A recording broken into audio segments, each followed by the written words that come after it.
안녕하세요. 혹시 여러분은 지옥으로 들어가려는 입구에서 누군가 저를 막아주었다면 어떤 기분이 들까요? 그 누군가를 은인으로 생각하며 감사하게 생각하겠죠. 그렇지만 저는 좀 달라요. 저를 막아주었던 은인이 선의로 그런 행동을 한 건 아니었거든요. 하루에도 수십 번 천국과 지옥을 오고 가며 고민에 시달렸던 저를 구해준 사람이 저의 상간녀였거든요. 지인들이 제 이야기를 들으면 진짜 잘 됐다며 웃으며 소리칠 정도로 절묘했던 저의 이혼 이야기를 다른 사람들과도 나누고 싶어 글을 올리게 됐네요. 이제 정말로 모든 게 끝났으니까요. 제 이혼의 시작은 직장으로 찾아온 한 사람 덕분이었어요. 일을 마치고 급히 나오는데 한 여자가 저를 찾아왔더군요. 저는 급히 저를 찾았다는 여성을 안으로 들였어요. 당신이 이영준 씨 와이프예요? 저보다 한참 나이가 어릴 것 같은 그 여자는 무례한 태도로 팔짱을 끼고는 저를 아래 위로 훑어보더군요. 예, 그 사람이 제 남편이긴 한데 무슨 일로 그러시죠? 사람 많은 데서 할 이야기는 아니지만 당신 남편이랑 빨리 헤어져요. 싫다는 남자 붙잡고 도대체 뭐 하는 거야? 그렇게 매달리면 마음이 다시 돌아가기라도 할 것 같아요. 아줌마 때문에 그 사람이 얼마나 곤란한지 아냐고요. 한눈에 봐도 젊고 예쁜 여자였어요. 개구쟁이 아들 둘과 그보다 더 말을 듣지 않는 남편을 돌보느라 늙어 빠지고 쓸모없어진 제 모습이 초라해질 만큼이요. 솔직하게 말해볼까요? 이렇게 예쁜 여자가 다 늙어 빠진 남편과 그렇고 그런 관계일 거라고는 상상조차 못할 만큼 늘씬하고 잘 꾸민 그런 여자였죠. 그리고 저런 말을 꺼낼 줄은 더욱 상상 못했고요. 정리 중이라 시끄러웠던 곳이 조용해졌어요. 목소리는 얼마나 큰지 직장 동료들이 다 들었거든요. 우리 남편이랑 뭐요? 저희 사귀는 사이예요.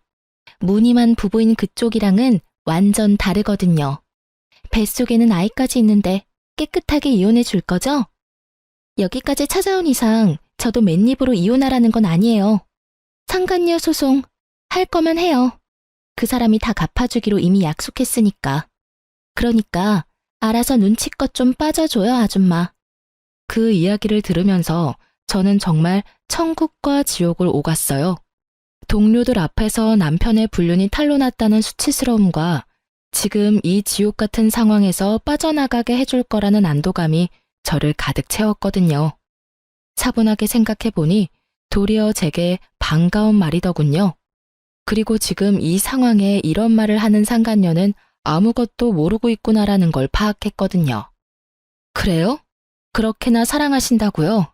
그럼 이혼해 드릴게요.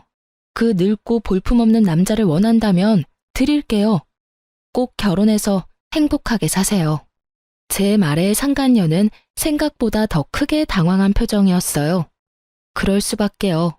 모진 소리 들을 거 각오하고 여길 찾지 않았겠어요? 그런데 선뜻 이혼해주겠다니 본인도 당황스러운 거겠죠. 저는 웃어줬어요. 이 수치스러움과 쪽팔림보다도 눈앞의 상간녀가 저 대신 지옥으로 걸어 들어가게 될 걸 예상하고 있었으니까요. 남편의 상간녀에 대해 처음으로 알게 된 건 5년 전이었어요. 시부가 무척 많이 아팠던 때였죠. 남편은 사업으로 바쁜 사람이었지만 부모 생각은 지극한 효자라 바쁜 자기 대신 제게 시부모를 잘 모셔달라 했었어요. 당시 남편은 사업으로 많이 바쁜 상태였고 어쩔 수 없이 제게 그 수발의 몫이 돌아왔어요. 주변 사람들이 보면 참 잘한다, 때로는 너무 힘들겠다는 말을 들을 정도로 저는 시부모 수발의 진심이었어요. 제가 착해서가 아니라 만약 제 수고로움이 힘들어 보이지 않으면 남편이 합가 이야기를 꺼낼까봐 두려웠거든요. 그래서 눈에 띄게 열심히 한 면이 있었죠. 처음에는 아픈 시부도 그런 시부를 간병하는 시모도 제 수발이 당연하다는 듯 여기더라고요. 일을 하며 아이까지 돌보는 제가 일을 마치고 시댁을 찾아 청소하고 빨래하고 밥 해놓고 반찬하고 솔직히 어마어마한 양의 일을 처리했다고 보면 돼요. 합가하면 더 편했을지도 모르겠다고 이야기하지만 합가했었어 봐요. 이런 일 말고도 신경 써야 할 일이 얼마나 많겠어요. 그래서 열심히 했어요. 시무는 매번 제게 거리낌 없이 요구사항을 말했어요. 집 청소가 어떻다, 반찬이 어떻다, 신경 좀 써라 등등. 선의로 하는 일에 감나라 배나라 하시곤 했거든요. 남편도 제 스트레스에 한몫하긴 했죠. 시댁 상태가 말이 아닌데다가 저에게 그 수발까지 요구했으면 자주 시댁에 와서 들여다보기라도 해야 하잖아요. 그렇지만 남편은 매번 바빴어요. 사업하느라 바쁘다는 걸 알고 있었지만 정말 주말 부부만큼 보지 못하는 날이 더 많았거든요. 그때쯤에는 아들들도 아빠를 찾지 않는 게 당연한 일이 됐을 정도였고요. 제게 생활비를 많이 주지는 않았지만 분명히 저금을 하며 착실히 모으고 있을 거라는 생각을 했어요. 뭐, 다 착각이었지만요. 시부모를 모시고 병원을 다녀오는 길이었어요. 시부 상태가 나쁘다는 말에 급히 눈치 보며 연차까지 쓰고 나와 두 분을 모시고 갔다 오던 길이었거든요. 두 분 심기는 많이 불편했어요. 이거 봐라. 네가 같이 살고 있었으면 이런 일도 없었지 않니? 갑자기 아버지 쓰러지고 내가 할 수 있는 일이 없었어. 너희 진짜 합가할 생각 없는 거니? 네가 적극적으로 이야기하면 네 남편이 싫다고 할 리가 없지 않니? 어머님, 아들들 이사하면 학교도 다 옮겨야 하고 애들 친구들하고도 다 헤어져야 하잖아요. 예민한 나이인데 좀 이해해 주세요. 그리고 제 직장도 시댁에서는 너무 멀어서. 그러니 하는 말 아니냐? 직장을 우리 집 근처로 옮기던지. 그리고 손주들이야 뭐가 그리 중요해? 어른들부터 잘 챙겨야 아랫사람들이 잘 되는 거야. 그간의 제 노고 따위는 가뿐히 씹어드시는 시모 말에 기분이 상한 건 저도 마찬가지였죠. 제 시간, 노동력, 정신노동까지 써야 하는 일인데 합가라니 말도 안 되는 일이었죠. 그래서 간곡하게 안 된다며 운전에만 집중하고 있었어요. 그러다 길을 잘못 들게 됐어요. 시모 말 때문에 화가 나서 빠져야 하는 길에 빠지지 못하고 직진하게 됐거든요. 또 한참 둘러가야 된다는 생각에 한숨을 쉬는데 옆 차선에 어디서 많이 보던 차가 한 대 있더군요. 남편 차였어요. 반가운 마음과 화가 나는 마음이 동시에 들었죠. 남편 때문에 다 이런 일이 일어난 게 아니냐 싶은 마음이 깊은 곳 한켠에 존재하고 있었거든요. 남편에게 급히 전화를 걸었어요. 어디야? 나? 지금 지방 내려와 있어. 오늘 좀 바빠서 일찍 못 들어가. 그렇게 말하고 끊더라고요. 제 눈앞에 뻔히 남편 차가 있는데 말이죠. 그 차에 다른 사람이 타고 다닐 일도 없었어요. 워낙 애지중지하던 차다 보니 다른 사람에게 맡기는 걸 본 적이 없었거든요. 저는 뒤에 시부모님이 있다는 걸 알면서도 남편의 차를 뒤쫓았어요. 왠지 모를 싸한 기분이 들었거든요. 그렇게 차가 도착한 곳은 모텔촌이었어요. 그리고 그곳에서 나오는 건 남편과 웬 여자였죠. 얘, 집에는 안 가고 여기는 왜 와?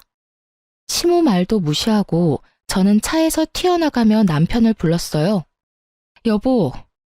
제 말에 남편이 깜짝 놀란 듯 뒤돌아보더군요. 제 얼굴을 발견하고는 팔짱 끼고 있던 여자 손까지 놔버리고요. 여자는 놀랐는지 후다닥 도망가 버렸어요. 여보, 당신이 여길 어떻게... 내가 할 말이지. 당신이 왜 여기에 있어? 그것도 새파랗게 젊은 여자랑. 여태껏 바쁘다더니 바람 피고 있었던 거야? 너 지금 바람 피면서 나한테 시부모님 수발 들도록 만들었어? 여보, 그게 아니라 저 여자랑은 그냥 잠깐 쉬려고 온 거야. 떳떳하면 도망은 왜 가? 그리고 쉬려면 혼자 쉬지. 왜 당신이 그 여자랑 같이 들어가서 쉬어? 그것도 모텔에서. 당신이 어떻게 나한테 그래? 애들이며 시부모님이며 다 나한테 맡겨두고 다른 년이랑 바람이나?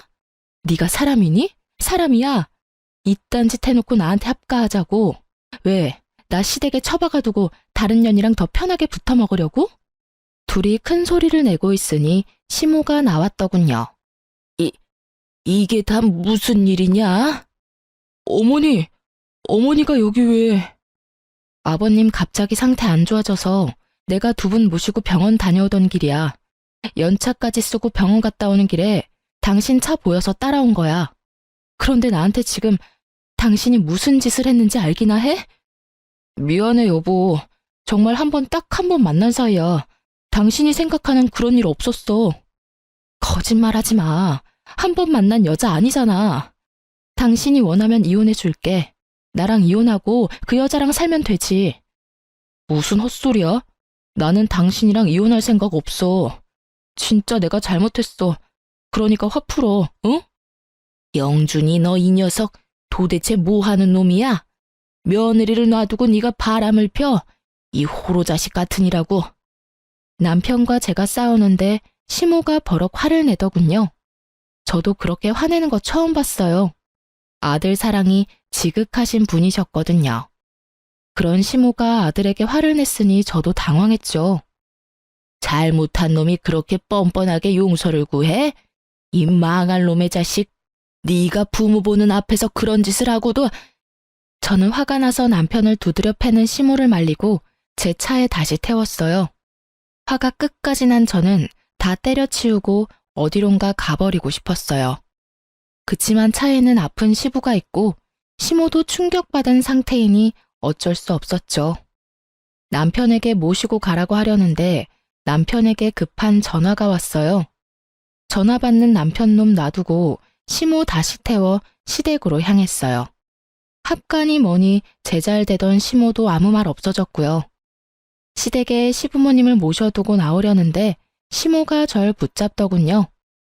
예, 너희 정말 이혼할 거니? 그건 아니지? 모르겠어요. 약 받아온 건 식탁에 둘게요. 그리고 좀 있으면 제가 배달해 놓은 갈비탕도 올 거예요. 결제했으니 받아서 드시기만 하세요. 예, 이런 말 하기 그렇지만 한 번만 용서해 주거라. 내가 너에게 사과하마. 내 아들이라서가 아니라 한 번은 용서할 수 있지 않니? 대신이라고 하기엔 좀 그렇지만 내가 해줄 수 있는 게 있을 거야. 너희 시아버지가 가지고 있는 집이 있지? 그거 너한테 주마. 아들이 둘이나 있고 여태껏 가정 잘 꾸려왔으니 이혼은 하지 말거라. 그렇게까지 하지 않으셔도 돼요. 그 사람 마음이 떠난 거면 제가 뭘 해도 원상복구는 안 될 거예요. 내가 아들 녀석 호되게 혼내주마. 그러니까 한 번만 용서해줘라. 그 녀석도 잘 알 거야. 그 여자랑 깊은 관계였으면 그 자리에서 더 당당하게 굴었겠지. 그런 것도 아니지 않니? 필시 그냥 잠깐 정신이 나갔던 걸 거야. 내가 크게 혼낼 테니 네가 한 번만 눈 딱 감아줘. 저는 아무 말 않고 시댁을 나왔고 그날 저녁 집에 돌아온 남편과 밖에서 크게 싸웠어요. 애들 앞에서 싸우는 꼴 보여주기 싫어서 남편 차 안에서 이야기했거든요. 그래서 어떻게 할 건데? 어떻게 하고 말 것도 없어. 나 진짜로 그냥 가볍게 만났고 진지한 사이도 아니었어. 가볍게 만나서 모텔이야? 그렇게 넘어가려고 하지 마. 나는 당신이 그런 짓 한 거 절대로 용서 못해. 지금 내 상황이 얼마나 힘든지 알고 있으면서 그딴 짓을 해? 집에 당신이 들어오지 않는 동안 나 혼자 집안일에 육아에 시부모 부양까지 다 했어. 당신 일하느라 바쁘다고. 그런데 당신 바람 폈잖아. 여태까지 그랬겠지. 나 일하는 동안 여자 만나고 시부모님 나한테 맡겨두고 몰래 데이트했겠지. 난 절대로 그냥은 못 넘어가. 미안하다고 했잖아. 제발 한 번만 용서해줘. 나도 당신이 얼마나 힘든지 알아. 이제부터는 나도 도울게. 그럼 됐지? 이번에도 나한테 시부모님 맡겨두고 너는 혼자 싱글라이프 즐기게? 그럴 리 없잖아. 진짜로 미안하다고 생각해. 그니까 이번만 좀 봐줘. 우리 애들 위해서라도. 곧 중학교, 초등학교 들어갈 애들 걱정도 안 돼? 돈 많이 들 때잖아. 한 번만 용서해줘. 나 진짜로 2번 다시 바람 안 피울게. 그 말을 믿는 건 아니었지만 애들 말은 맞았어요. 사춘기 청소년, 예민한 아이들이었고 아이들의 미래를 위해서도 아빠가 없는 건 아니라고 생각했거든요. 아이가 걸려있는 일에는 언제나 제가 약자가 될 수밖에 없는 현실이 싫었지만 어쩔 수 없이 이번 일은 없던 일로 하기로 결정했어요. 그 부분에 대해 각서까지 썼죠. 그 각서가 종이 쪼가리일 뿐이라는 것은 알았지만 그것도 없으면 정말 아무것도 해결이 안 된 것 같은 기분이었거든요. 나중에 시모에게 다시 결혼 생활을 이어가겠다고 말했는데 시부와 시모는 저를 데리고 가 시부가 가진 집 명의를 변경해줬어요. 그러고는 남편에게는 아무 말 하지 말라고 하시더군요. 몰래 가지고 있다가 힘들 때 써먹을 수도 있을 거고 혹시라도 시부모님 돌아가시고 나면 도움이 될 거라고 말이죠. 그렇게 제게는 남편 모르는 시부 명의의 집이 생겼고 남편은 그 뒤로 조용히 지내서 모든 게 제자리를 찾아가는 기분이었어요. 솔직히 시부 명의 집이 생겼다고 해서 제게 큰 변화가 있는 건 아니었어요. 다만 참고 사는 이유 중에 시부모님의 당부가 생겼다 뿐이죠. 그 뒤로도 저의 생활은 크게 변함이 없었어요. 가끔 남편 뒤를 캐는 것 말고는요. 그러던 어느 날 갑작스럽게 시모가 교통사고로 돌아가셨어요. 시부는 충격을 받았는지 상태가 악화되어 병원에 급히 입원하셨어요. 장례를 치르는 동안 남편은 골똘히 무언가를 생각하는 모양새였어요. 저에게 건성으로 대하는 모습을 보며 기분이 나빴지만 상황이 상황인지라 그냥 넘어갔죠. 부모님이 돌아가셨으니 정신이 없을 것 같기도 하다고 생각했거든요. 상을 다 치르고 시부도 어느 정도 안정이 되어 퇴원하고 집에 돌아왔는데 시부가 이상한 소리를 자꾸 하시는 거예요. 어머님 어디 갔냐고 묻고 비밀번호도 잊어버리고 하루는 밖에 나갔다가 집을 못 찾아온 일이 생겼죠. 그렇게 시부를 데리고 병원에 가니 치매 증상이라고 하시더군요. 시모를 잃고 급격한 충격으로 이전부터 보였던 경미했던 인지장애가 더 심해진 거 아닌가 하고 추측했어요. 남편이 집에 돌아오면 그 이야기를 하려고 생각하며 집에 돌아왔는데 집 우편함에 편지가 하나 와 있더라고요. 보니까 남편의 건강검진 결과였어요. 2, 3주 전에 검진을 했는데 그때 결과가 나온 거죠. 저는 아무 생각 없이 우편을 뜯었는데 남편의 간 수치가 좋지 않더군요. 엄청 나쁜 수치는 아니었지만 재검을 하라는 의사소견이 있더군요. 당신 간 수치가 좋지 않아서 재검하라는데? 그 정도 수치는 괜찮아. 어머니 상 치르느라 몸이 좀 피곤했나 봐. 좀 쉬면 괜찮아지겠지. 그래도 혹시 모르니 정밀검사 받아봐. 나 오늘 병원 갔다 왔어. 아버님 모시고. 아버님 치매라고 하셨어. 이런 상황에 당신 몸까지 아프면 내가 못 버티니까 꼭 재검 받아. 알았지? 제 당부에 남편이 깜짝 놀라더군요. 시부가 치매라는 사실에 놀란 듯 보였죠. 하긴 얼마 전에는 시모상, 이번에는 시부의 치매 소식까지.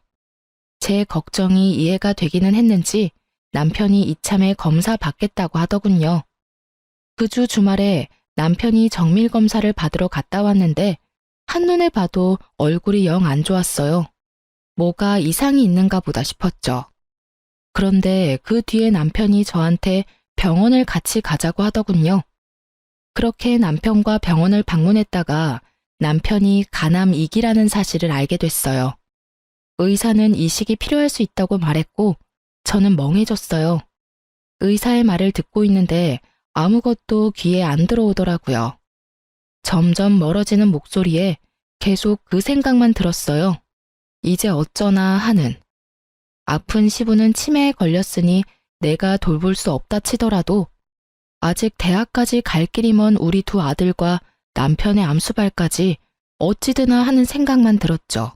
여보, 나 당신한테 잘한 거 아무것도 없는 거 알아. 그치만 우리 아들들 생각해서라도 간이식 좀 해줘. 아직 이식해야 한다고 확정난 건 아니잖아. 치료 잘 받아. 우선 이식 안 하고 끝내는 선이면 제일 좋지. 저는 선뜻 이식을 해주겠다는 말을 하지 못했어요. 제 몸이 축나면 어린 아이들은 어쩌나 하는 마음이 먼저 앞섰던 것이 사실이에요. 그리고 무엇보다도 이 남자는 저를 배신한 적이 있으니까요. 아마 남편의 외도를 몰랐다면 저는 기꺼이 제 간도 내어줬을 거예요. 그렇지만 이미 한 번의 외도를 겪었으니 고민이 되는 거였죠. 남편은 집에 있는 동안 간이식에 대해 끈질기게 제게 물어왔지만 저는 계속 그 이야기를 피했어요. 그리고 남편은 치료를 위해 병원으로 들어가게 됐고 남은 저는 남편이 항암 치료받고 돌아올 집을 청소하기 시작했죠. 암 환자에게 더러운 환경을 제공할 수는 없으니 깨끗하게 집안을 치웠어요. 남편이 쌓아둔 물건들을 청소하는 중에 너무나 충격적인 걸 발견하고는 그 자리에서 주저앉았어요. 이혼 신고서였어요. 그것도 작성이 되어 있는 신고서였죠. 제가 써야 할 부분만 남겨두고 나머지는 빼곡히 채워진 서류를 보며 저는 이를 악물었어요. 아마 이 서류가 자신의 암 진단 소식을 듣고 쓰여지지는 않았을 거예요. 분명히 암 진단 되기 전에 쓴 거겠죠. 그러니 지금 저한테 간이식 나팔을 불며 해달라고 난리인 거고요. 저는 자리에 앉아 그 분노를 고스란히 곱씹고 있었어요. 정말 욕이 한 바가지 나올 것 같았죠. 제가 뭐 때문에 이 집을 이렇게 청소하고 있는데 내 뒤통수를 치려고 준비를 하고 있었다니. 열받은 저는 청소며 뭐며 다 때려치고 남편이 쓰던 그 방을 그냥 더러워진 그대로 놔둬버렸어요. 그리고 이혼 서류 사진을 찍고 그걸 챙겼어요. 남편 놈이 원하는 게 뭔지 정확히 알아야 하니까요. 그 다음날 일을 하러 가서도 그 이혼 서류 생각만 했어요. 남편 놈이 왜 나와 이혼을 하려고 하는 것일까? 그 생각이 들었죠. 그리고 그 생각의 끝에는 여자가 있었어요. 남편은 외도를 한 적이 있었잖아요. 그때는 그냥 노는 사이라며 헤어졌지만 여태껏 만나고 있었을 수도 있죠. 그러면 좀 더 깊은 사이가 됐을 수도 있고요. 그렇게 하루 종일을 그런 생각과 씨름하며 스트레스 받던 제게 그 여자가 찾아온 건 퇴근하기 직전이었어요. 그리고 그 여자가 제게 남편과 헤어져 달라고 하더군요. 그 이야기를 들으면서 그 여자는 저를 화나게 할 작정이었던 것 같아요. 제가 화를 내면 낼수록 이혼이 더 가까워질 거라고 생각한 듯 하고요. 그렇지만 그 여자는 아무것도 모르고 있는 것 같더라고요.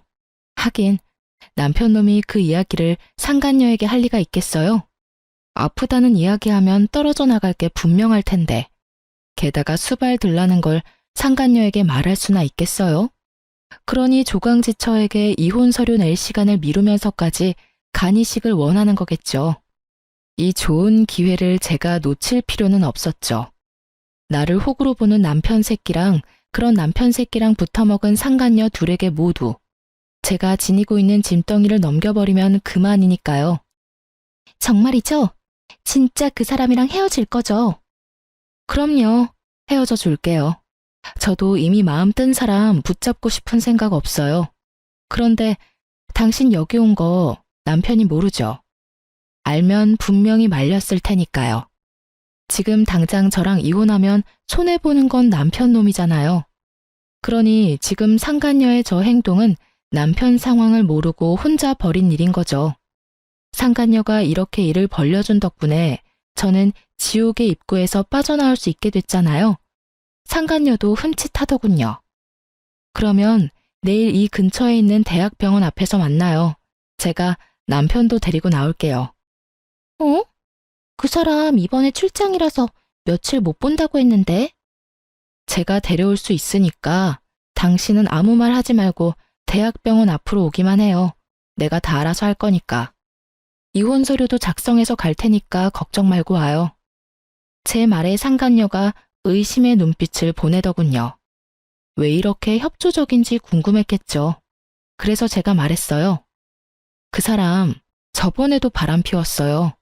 두 번째 바람 피면 끝이라고 말했으니 끝인 거예요. 저도 미련 없고 재산 분할만 잘 끝나면 더 이상 볼 필요 없는 사람이거든요. 제 말에 그제야 의심을 거둔 상간녀가 약속 잊지 말라며 나가더군요.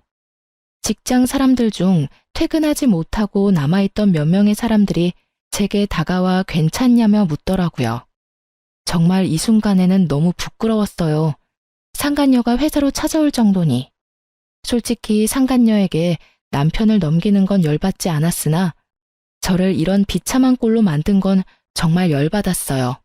게다가 남편이 앞에서는 나뿐이라며 동정심사게 말하고는 상간녀에게는 아프다는 이야기조차 하지 않고 저를 이용하려고 했다는 생각에 배신감이 무척 들었죠. 사랑하는 상간녀에게는 고생도 시키지 않는가 보다 하는 생각이 들었거든요. 그러니까 저도 남편 새끼 계획대로 해줄 필요 없잖아요. 그날은 남편이 퇴원하는 날이었어요. 항암을 하고 내려오는 남편을 데리고 대학병원 앞에 있는 카페로 가서 앉았어요. 남편은 첫 번째 항암제가 크게 나쁘지 않았는지 저번보다는 좀 더 건강한 모습이었어요. 여보, 여기는 왜 왔어? 커피 마시고 싶으면 테이크아웃해서 가면 되지. 왜 굳이 들어와서 마셔? 아, 오늘 여기서 만날 사람 있거든. 걱정하지 마. 곧 올 거야. 그 사람하고 약속한 게 있어서 꼭 전해줘야 하거든. 그럼 난 차에 가 있으면 안 돼? 안 돼. 당신도 옆에 꼭 있어야 해. 당신 건강도 걱정되고. 옆에 있어도 불편하지는 않을 거야. 당신도 아는 사람이거든. 제 말이 끝나기가 무섭게 상간녀가 카페 안으로 들어오더군요. 앉아있는 저와 뒤돌아 앉아있는 남편을 보며 환하게 웃음 지으면서요. 저도 일어나면서 아는 척했죠. 남편이 뒤를 돌아보는데 그 모습에 정말 웃음이 날 뻔했어요. 귀신이라도 본 듯한 표정이었으니까요. 약속 지켰네요. 이혼하기로 이야기 다 된 거 맞죠? 자기는 출장 간다더니 벌써 끝난 거야? 그럼 나한테 와야지. 와이프한테 잡혀서는. 당당하게 임신을 요구하는 상간녀 앞에 제가 이혼 신고 서류를 내놨어요. 남편이 제가 쓸 곳만 비워둔 신고서를 채워서 말이죠. 그걸 본 남편의 눈동자가 동그랗게 떠지더니 저와 서류를 왔다 갔다 보기 바쁘더군요. 이혼해줘. 어제 당신 애인이 내 직장까지 찾아와서 이혼하라며 난리더라고. 열받아서 이혼 안 해주려고 했는데 내가 청소하다가 당신이 써놓은 이 서류를 발견했거든? 이혼이 하고 싶었으면 미리 이야기했으면 됐잖아. 왜 질질 끌어서 사람을 힘들게 해? 내가 알아봤는데 당신 저 상간녀랑 오래 만났더라? 애까지 있다는데 알고는 있어? 하긴 아니까 이혼 서류를 써놨겠지. 내가 빈칸 채워왔으니까 이혼해줘. 자기야, 빨리 인감도장 찍어. 그러면 이혼 확정이야. 이제 우리 눈치 보면서 만나지 않아도 되고 우리 아이도 아빠 가지고 태어날 수 있겠지. 뭐해? 도장 안 찍고. 남편 새끼는 땀을 삐질삐질 흘리며 서류만 쳐다보고 있더군요. 하긴 저한테 요구해야 할 일이 얼마나 많은데 이혼이 하고 싶겠어요? 그리고 제 몸이 아픈 걸 알면 상간녀가 자기랑 결혼하고 싶겠냐고요. 그래, 도장 찍어. 상간녀가 도장 찍으라잖아. 알지? 도장 찍고 나면 다 끝나. 재산 분할하고 아이들 친권, 양육권 나한테 주면 돼. 그 이상 당신하고 나 사이에는 아무것도 없는 거지. 이혼은 안 돼. 너 여기 왜 왔어? 아니, 와이프 직장까지 쳐들어가서 무슨 짓 한 거야? 자기, 지금 나한테 화낸 거야? 아니, 겉보다 이혼을 왜 안 하는 거야? 저번에 하겠다고 철석같이 약속해놓고 왜? 너 혹시 와이프 못 떠나겠다 뭐 이런 거야? 나 임신까지 시켜놓고. 그런 거 아니야. 애는 책임질게. 그치만 이혼은 지금 하면 안 된다고. 당신 이해를 좀 해. 내 상황이 지금... 여튼 안 돼. 이혼은 절대 안 돼. 이혼은 절대 안 된다는 말에 상간녀가 남편 새끼 뺨을 철썩 때리더군요. 어휴, 어찌나 통쾌하던지. 와이프 버리고 사랑할 정도였던 여자 손에 맞으니 기분이 남달랐겠죠. 상간녀는 기분이 나쁜지 남편 놈에게 따지더라고요. 왜 안 된다는 건데? 속 시원하게 말 좀 해봐. 나 배신하는 거면 나도 자기랑 나랑 불륜한 거 다 까발릴 거야, 자기 회사에. 그 말에 남편이 입을 꾹 닫고 있자 상간녀가 열받아서 저를 보며 뭐라고 하더군요. 자기, 혹시 와이프한테 약점 잡혔어? 뭐 잘못한 거 있어? 아줌마가 말해봐요. 도대체 뭔 짓을 했길래 이 남자가 이혼을 안 하겠다는 거예요? 분명히 며칠 전까지 저한테 꼭 이혼하겠다고 한 사람이거든요? 그러게요. 이 이혼 서류 먼저 쓴 사람이 남편이거든요. 저는 빈자리 메운 거밖에 없었어요. 그런데 이혼을 왜 안 해줄까? 최근에 바뀐 건 그것밖에 없네요. 우리 대학병원 앞에서 만난 이유도 그것 때문이에요. 사랑하는 상간녀 상처받을까봐 가남 이기인 것도 말 안 했나 보네? 남의 입으로 듣기 싫었을 텐데. 미안해요. 시간 좀 더 있었으면 남편이 당신한테 말해줬을 거예요. 안지 얼마 안 돼서 저한테 간이식 해달라고 끈질기게 요구하고 있었거든요. 전 남편이 예전에 바람핀 것 때문에 간 주겠다고 약속도 못하고 있었는데 잘 됐죠. 이렇게 간 줄 수 있는 건강한 상간녀가 있으니까요. 아, 그런데 애가 뱃속에 있으니까 애는 낳고 줘야겠네요? 뭐, 그건 두 사람이서 알아서 하세요. 어차피 내 간만 아니면 되니까요. 이혼하면 간 줄 필요도 없죠. 하긴, 이혼하지 않아도 줄 생각은 없어졌지만, 제 말에 남편 놈이 식은땀을 줄줄 흘리며 입을 답싹거리더군요. 그리고 상간녀는 너무 놀랐는지 아무 말도 안 하고요. 왜요? 남편 달라면서요. 줄 테니까 알아서 잘 가져가요. 이혼 서류도 썼으니 도장만 찍으면 이혼하는 거예요. 약속대로 해주겠다는데 왜 그렇게 얼굴이 질렸어요? 제 말에 상간녀가 갑자기 아주 얌전해지더군요. 이번에는 남편이 상간녀 모습을 보더니 쌍심지를 켜더라고요.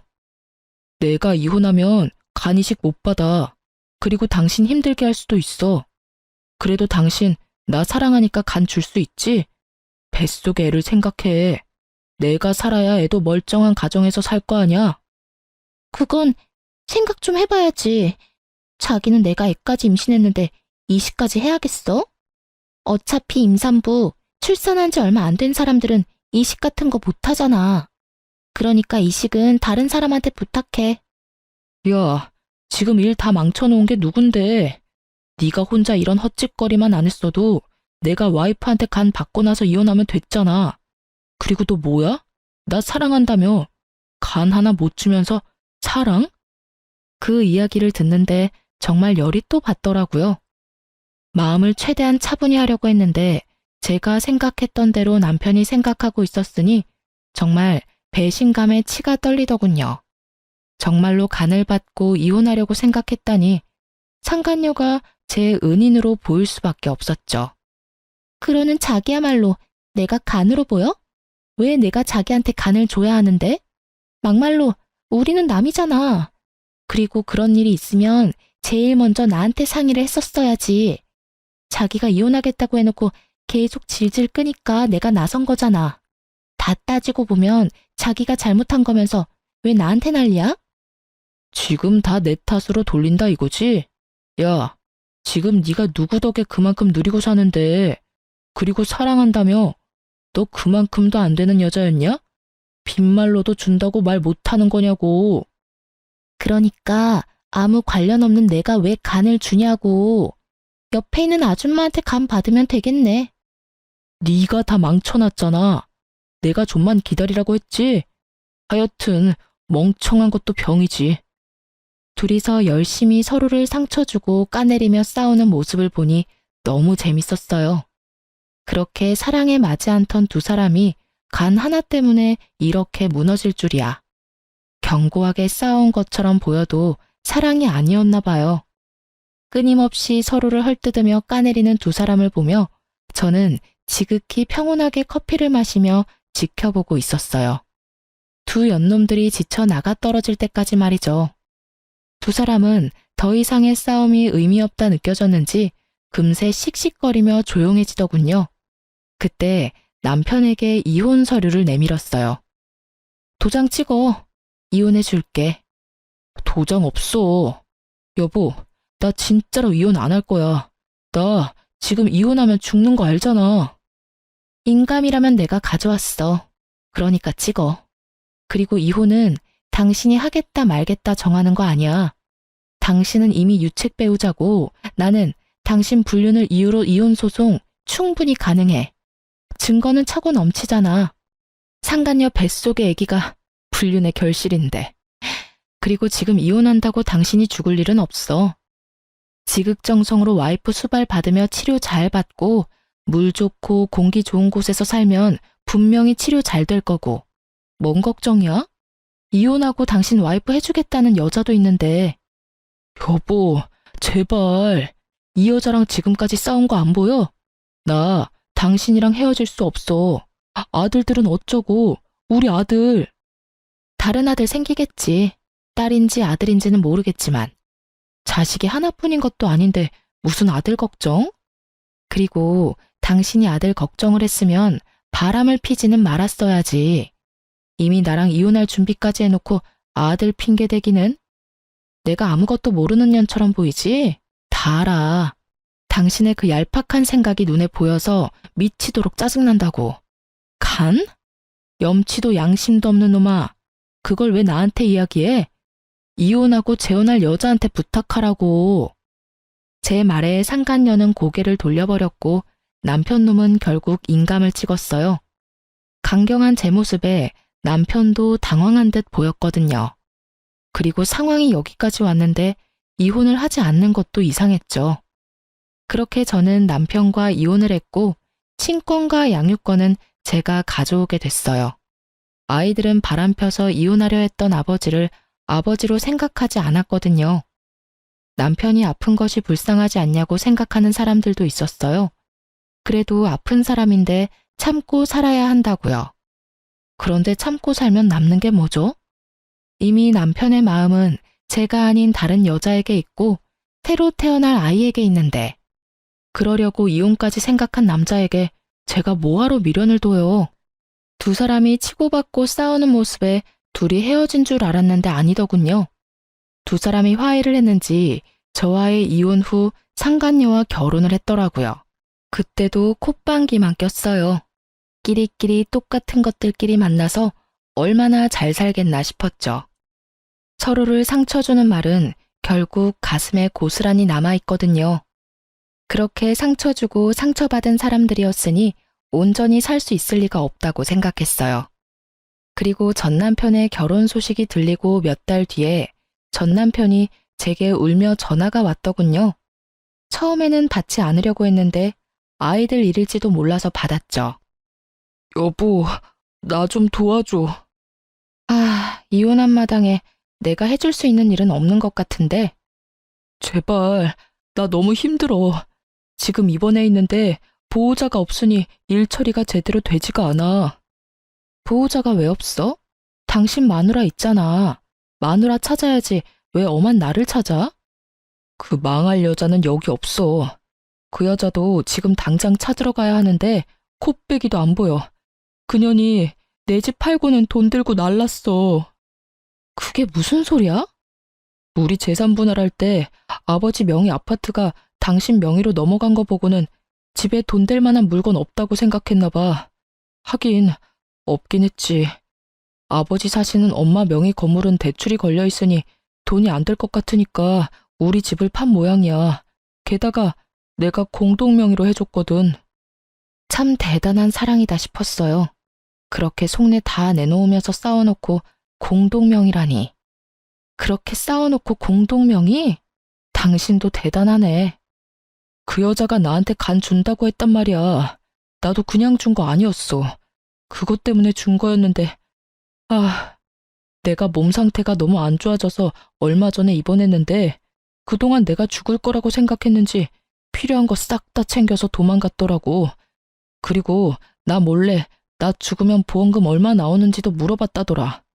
진짜 징그러운 여자야. 내가 그런 여자한테 정신이 팔렸다니 정말 당신 보기 민망하고 미안해서. 나한테 미안해할 필요 없어. 당신이랑 나 이제 아무 사이도 아닌데 뭐. 그래서 신세한탄 하려고 나한테 전화한 거야? 그건 아니고 나 죽으면 보험금 그 여자가 다 가져갈 건데 당신 그거라도 챙겨야 하잖아. 그러니까 다시 재결합하자 우리. 나도 그런 여자한테 속아서 당한 거고 당신도 한 번만 눈 감아주면 되잖아. 다 끝난 마당에 보험금은 무슨 보험금인가 싶었죠. 그러니까 당신이 나한테 간이식 좀 해줄 수 없을까? 나 그 여자 때문에 스트레스를 너무 많이 받아서 그런지 몸 상태가 너무 안 좋아져서 간이식까지 해야 한다고 하거든. 정말로 사람 하나 살리는 셈치고 나한테 이식 좀 해줘. 나 앞으로 당신 말이라면 죽는 신용이라도 할 테니까. 게다가 우리 애들 생각해서라도. 혼자서 지랄을 하네. 우리 애들 생각하는 거면 더더욱 당신이랑 재결합은 아니지. 애들이 우리 이혼하면서 얼마나 상처받았는지 모르지? 벌써 중학교, 고등학교 들어간 애들이 자기 아빠 불륜인 거 몰랐을까봐? 다 알고 있어. 내가 말하기도 전에 벌써 다 알고 있더라. 인간아, 어떻게 살았으면 자식들한테 바람난 아버지 부끄럽다는 이야기를 들어? 당신이 한 짓이 그런 짓이야. 그러니까 나한테도 애들한테도 절대로 연락하지 마. 알았어? 여보, 나 진짜로 당신 없으면 죽을지도 몰라. 나 혼자서 어떻게 투병 생활을 해. 치료받는 동안 보호자만이라도 되어주면. 진짜 징글징글하다, 당신. 나한테 간 줄 거냐고 악착같이 묻고 다녔을 때 이미 나랑 이혼하려고 생각했던 거 알아. 당신 그런 사람이야. 자기 몸 생각해서 싫은 여자랑도 같이 살 수 있고 아쉬운 소리도 할 수 있고 끔뻑 죽는 신용도 할 수 있는 사람. 나는 여전히 열받아 있는데 뭐가 어쩌고 저째? 재결합. 혼자서 북치고 장구치고 앉았네. 난 절대로 재결합 안 해. 당신 수발 들라고? 내가 왜? 내가 왜 그래야 하는데? 그러고 나서 나중에 또 딴 년이랑 붙어먹게? 그 꼴 못 봐 나는. 그러니까 암 투병 생활 같이 해줄 수 있는 사람 찾아. 그건 한 번뿐이었고 그 한 번 때문에 나는 당신에 대한 신뢰를 다 잃었어. 그러니까 나한테 당신이 죽는다 산다 그런 말 하지 마. 의사가 처음에 그랬지? 치료 잘 받으면 살 수 있을 거라고. 당신이 여기서 매달려야 하는 사람은 내가 아니라 의사라고. 저는 그렇게 말하고 전화를 끊어버렸어요. 불쌍하다며 남편을 옹호하는 사람도 있겠죠. 하지만 저는 잊지 못했어요. 자기 목숨 경각에 달렸을 때 그 여자랑 관계는 유지하면서 저한테 간을 달라고 하고 저한테 암수발을 시키려고 했던 남편을요. 그런 사람인 거예요. 제가 마음이 약해져서 또 받아준다면 또 그런 일이 일어나지 않으리라는 보장이 있나요? 그렇다고 제 동정심이 두 사람의 관계를 회복시켜줄 수 있나요? 아니에요. 절대 그럴 일 없어요. 이미 저에게서 마음이 뜬 사람이에요. 저를 여자로 보지 않는 남자죠. 그런 남자가 제가 간 줬다고 제 옆에 남아있을 리가 없죠. 몸이 좋아지면 또 다른 여자 찾아 떠날 놈이거든요. 그렇게 전화를 끊고 그 뒤로 남편 놈의 이야기는 간간히 듣기는 했어요. 몸이 안 좋아서 하던 일 다 그만두고 백수로 지내면서 조용히 살고 있다고 하더군요. 예후가 나쁘지는 않았지만 그리 좋지도 않아서 계속 현상 유지만 하고 있는 모양이었죠. 도망간 상간녀는 제게 줘야 할 위자료를 토해내고는 도망다니다 결국 남편 놈에게 잡혔다고 하더군요. 정확하게 말하면 남편이 고용한 사람들에게요. 남편이 상간녀를 애가타게 쫓아다닌 이유는 자기 보험금 때문이었대요. 웃기죠? 상간녀는 눈앞에 돈 때문에 집 팔고 도망가면서 일부러 이혼은 해주지 않았대요.